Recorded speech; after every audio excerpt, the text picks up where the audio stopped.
যে এই স্বাধীনতার দিনে সবাই যে যেখানে আছো নিজেদের মতো করে, তাই এখনো আমি বলবো কালকের থেকেও রেডি থাকবা, পরশুদিন থেকেও রেডি থাকবা, যখনই দেখবা প্রয়োজন হবে সঙ্গে সঙ্গে সবাই একসাথে মিছিলে নেমে পড়বা।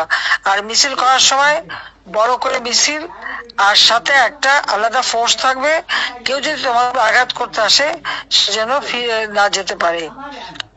এইভাবে নিজেদের তৈরি করতে হবে। তো ঠিক আছে, খোদা হাফেজ, জয় বাংলা, জয় বঙ্গবন্ধু, বাংলাদেশ চিরজীবী হোক।